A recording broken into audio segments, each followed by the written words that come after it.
ಸುವರ್ಣ ಕರ್ನಾಟಕ ಕಾರ್ಮಿಕರ ಸಮಿತಿ ವತಿಯಿಂದ ಚನ್ನಕೇಶವ್ ನೇತೃತ್ವದಲ್ಲಿ ಅದ್ದೂರಿ ಕಾರ್ಮಿಕರ ದಿನಾಚರಣೆ. ಸುವರ್ಣ ಕರ್ನಾಟಕ ಕಾರ್ಮಿಕರ ಸಮಿತಿ ವತಿಯಿಂದ ಸಂಸ್ಥಾಪಕ ರಾಜ್ಯಾಧ್ಯಕ್ಷರಾದ ಡಿಎಲ್ ಚನ್ನಕೇಶವರವರ ನೇತೃತ್ವದಲ್ಲಿ ದಾಸರಹಳ್ಳಿ ವಿಧಾನಸಭಾ ಕ್ಷೇತ್ರ ವ್ಯಾಪ್ತಿಯ ನಿಲಗದನಹಳ್ಳಿಯ ಶಿವಪುರದಲ್ಲಿ ಅದ್ದೂರಿಯಾಗಿ 2ನೇ ವರ್ಷದ ಕಾರ್ಮಿಕರ ದಿನಾಚರಣೆಯನ್ನು ಆಚರಿಸಲಾಯಿತು. ಈ ಕಾರ್ಮಿಕರ ದಿನಾಚರಣೆ ವಿಶೇಷ ಕಾರ್ಯಕ್ರಮದಲ್ಲಿ ರಾಜ್ಯಾಧ್ಯಕ್ಷರಾದ ಮತ್ತು ಈ ಕಾರ್ಯಕ್ರಮದ ಆಯೋಜಕರಾದ ಡಿಎಲ್ ಚನ್ನಕೇಶವರವರು ಸೇರಿದಂತೆ ನಿಲಗದನಹಳ್ಳಿಯ ಸಮಾಜ ಸೇವಕರಾದ ಕಾಳೇಗೌಡರು ಹಾಗೂ ಸಮಾಜ ಸೇವಕರಾದ ಸಂಗನಬಸಪ್ಪ ಬಿರಾದರ್ ಅವರು ಸೇರಿದಂತೆ ಆಂಜನಪ್ಪನವರು, ಚನ್ನಕೇಶವರವರು, ಸುನಿಲ್ ಉಪ್ಪಾರವರು, ಸಮಾಜ ಸೇವಕರಾದ ಬೆಟ್ಟಪ್ಪ ರಾವಣ್ರವರು, ಉಮೇಶ್, ರಾಜೇಶ್ವರಿ, ಹರೀಶ್, ಶಿವಣ್ಣ, ಸುನೀತಾ, ರಾಣಿ, ಭಾಗ್ಯ, ಗಾಯತ್ರಿ, ತಾವರೆಕೆರೆ ಗಾಯತ್ರಿ, ವಿಜಯ್, ವೇದಾವತಿ, ಗಂಗಾಧರಣ್ಣ, ಮಣಿಗೌಡ, ಉಮೇಶ್ ಹಾಗೂ ದಾಸರಹಳ್ಳಿ ರಾಜಣ್ಣ, ಶಿಲ್ಪಾ, ಸಲಾಮಕ್ಕ, ಶಿವಮೊಗ್ಗ ನಾಗಭೂಷಣ್ ಸೇರಿದಂತೆ ಹಲವಾರು ಗಣ್ಯರು ಈ ಕಾರ್ಯಕ್ರಮದಲ್ಲಿ ಉಪಸ್ಥಿತರಿದ್ದು ದೀಪ ಬೆಳಗುವ ಮೂಲಕ ಮತ್ತು ಡಾಕ್ಟರ್ BR ಅಂಬೇಡ್ಕರ್ ಅವರ ಹಾಗೂ ಈ ಕಾರ್ಯಕ್ರಮದಲ್ಲಿ ಭರತನಾಟ್ಯ ಸೇರಿದಂತೆ ಅರ್ಥಪೂರ್ಣ ನೃತ್ಯಗಳು ಮತ್ತು ಸಿಂಹಾದ್ರಿ ಮೆಲೋಡಿಸ್ ವತಿಯಿಂದ ಹಲವಾರು ಮನರಂಜನಾ ಕಾರ್ಯಕ್ರಮಗಳು ಬಹಳ ಅದ್ಭುತವಾಗಿ ಮೂಡಿಬಂದವು.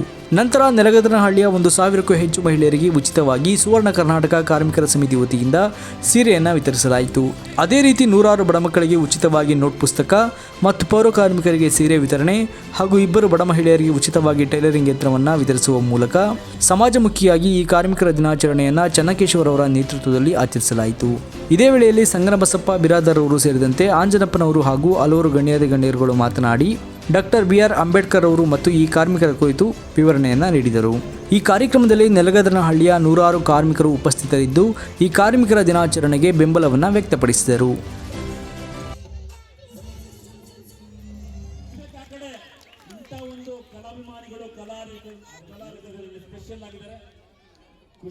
ಕಾರ್ಮಿಕ ದಿನಾಚರಣೆ ಅಂದರೆ ಏನು?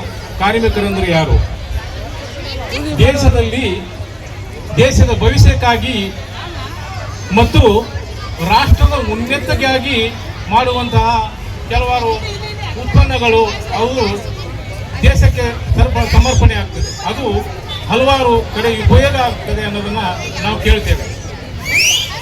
ಕಾರ್ಮಿಕರನ್ನು ನಾವು ಯಾವ ರೀತಿಯಿಂದ ನೋಡಬೇಕು ಅಂತ ಹೇಳಿದ್ರೆ, ಹಿಂದಕ್ಕೆ ನಮ್ಮ ಅಂಬೇಡ್ಕರ್ ಸಾಹೇಬರು ಹೇಳಿದ್ರು.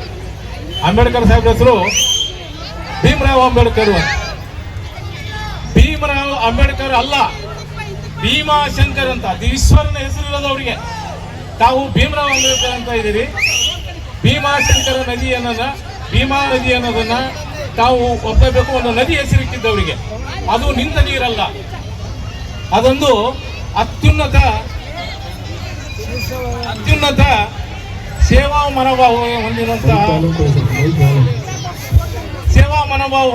ಒಂದು ರಾಷ್ಟ್ರ ದೇವ ಮಾನವ ಅನ್ನೋದನ್ನ ನಾವು ಒಪ್ಪಬೇಕಾಗುತ್ತೆ.